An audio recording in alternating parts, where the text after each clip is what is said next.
All right, guys, what's going on? Welcome back to Chris's Sports Corner.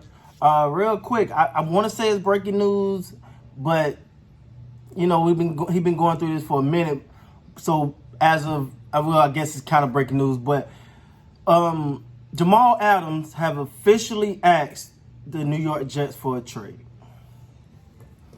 Now, real quick, he's been wanting a new contract, and this seesaw thing. It's like a love-hate relationship between Jamal Adams and the New York Jets. Like I think he want to be there. He just want to get paid and want to be paid properly. He look at other people getting big contracts, and he feel as though he deserved one, and he deserved one. Now, he still got 2 years left on his contract, and the Jets are in no hurry. You know what I'm saying? And I don't think I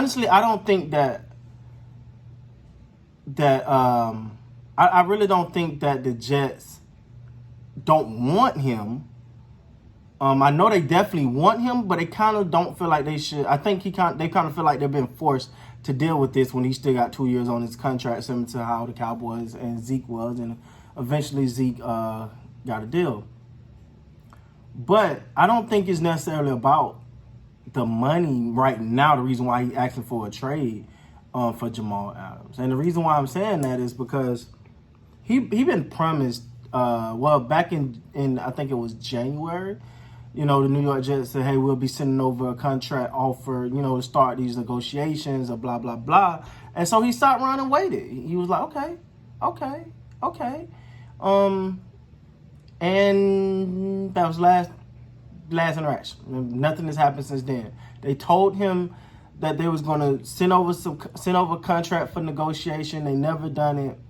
And I think he's a little ticked off about it because it's like, listen, you said you were going to do something, and now you're not doing it when we said that we was going to, do this. But Jamal Adams, we've seen it was at one point he wanted to trade, and it felt like he kind of switched to him, so he wanted to be a Jet for life. They're going to figure this thing out. And then it's kind of feel like now he's back to saying he wanted to be traded, and so apparently officially asked for a trade. I think he want to be a New York Jet, but he also learning that the franchise is not treating him correctly, or he feel like they're not trying to value him. They don't value what he brings to the table. He want to get a new deal done. He obviously want to be the highest paid safety, and he feels as though he deserves to be the highest paid safety, and it's hard to argue with that.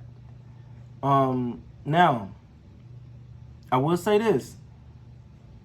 I think the New York Jets, I will say this about certain franchises, right? It's certain franchises that it seems like they're always kind of in their way. See, like certain franchises kind of always in their way. Like the New York Jets, I think for them, they got to pick up a player, and I get they got a quarterback.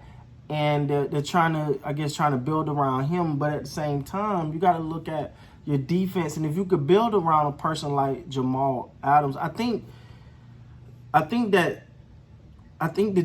Jets are an organization that I don't think they got a culture, right? They don't have a culture. Like when you look at, let's say the Baltimore Ravens, right? I use them because I talk about them a lot. Regardless, their focus majority is gonna be defense. Like, yeah, they can have a great offense, but it's more important for them to shore up that defense. That's their identity. Their identity is to have a good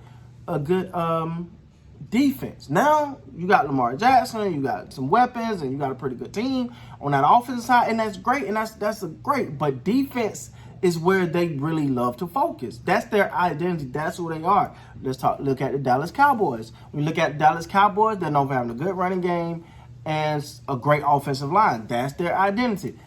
That's who they try to present them. That's who they want to be, a powerhouse type of old school football down your throat team. Now with the new regime and everything coming in, they're switching. They're probably going to switch some of that. But at the same time, they're definitely going to say that's definitely what they want to focus at. I can't remember last time they did they didn't draft somebody for the offensive line. Like, it's always trying to build an offensive line, trying to build an offensive line. I think Jerry feels though that's a recipe for success, and he's gonna stick with it. That's neither here nor there. But I feel like the Jets don't have, like, they got Le'Veon Bell, but he ain't look that good last year. Like, you know, so I don't think they have an identity. Well, I personally, if you're the New York Jets, go in and sign Jamal Adams and build around him. Build around. Now, I haven't looked at the Jets cap situation or if they can make it happen. First of all, let me say this. I'm going to be honest. I don't think there's no team that can't make a deal happen if they really want to play. Because you give me any team in the NFL, let's say Tom Brady, right? Let's say Tom Brady say, hey, I want to come to your team, but I want $40 million a year. Every team in the NFL will find a way to sign him. They'll find a way to sign him. So for me personally, if you want someone, you'll find a way to make it happen. That's just what it is. All right. So like I said, he's been seeking a trade since last year. He was promised, you know, we're gonna get into in contract negotiations. We're gonna send something over in January.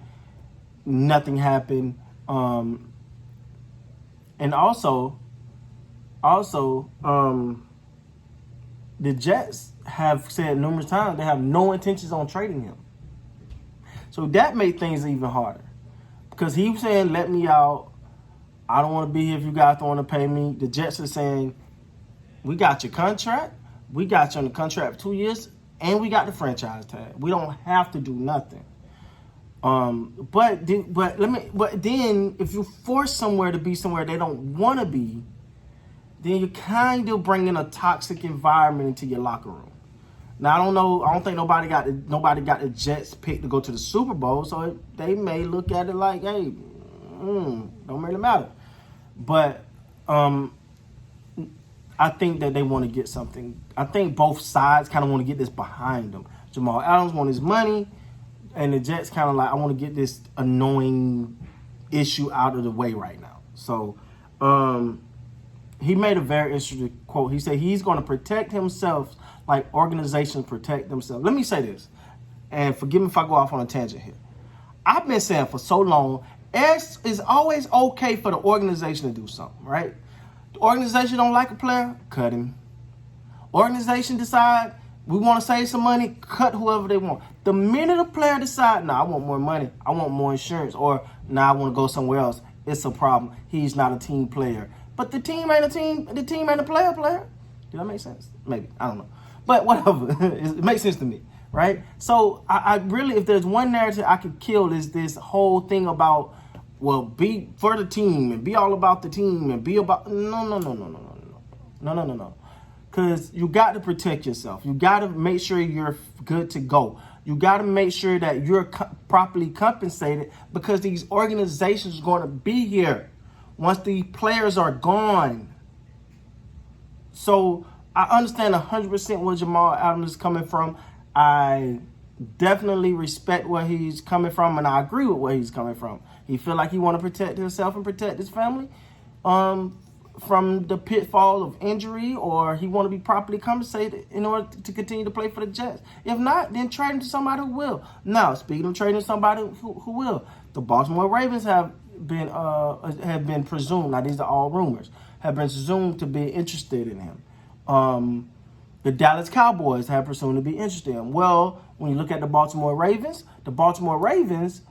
I don't think they got Earl Thomas, and Earl Thomas ain't going nowhere. I just don't see how that works. I don't see it working there because of the safety situation they already have is pretty predominant. There's not a need for safety in Baltimore. In my personal opinion, there's not a need for safety. Look at the Dallas Cowboys. There's definitely a need for safety, but I don't think they want to pay him. They don't want to pay him. Like, I think you'll look real ridiculous saying, hey, we just paid Jamal Adams X amount of dollars, 15, 16 million, whatever you want, but we ain't paid that. They got their own contract dilemma on their hand right now. So honestly, if anything, any of these trades happen, great for Jamal, or if he get paid. I think ultimately gonna come down to the Jets having to pay him. I don't see somebody else on their team and then don't get me wrong, they got a solid team this year. Okay, cool. Well, they beat the Cowboys or whatever. But I don't see the Jets as having so much talent they can't find a way to sign Jamal Adams and build for the future. That's just my take on it. Hey guys, with that being said, please like, comment, and subscribe to the channel. What you think? Should Jamal Adams force his way out? Should he just ride it out? Should the Jets give him what he requests, or should the Jets hold tight because they don't have to do nothing? You guys let me know what you think. With that being said, please like, comment, and subscribe to the channel. And until next time, you guys be great, man.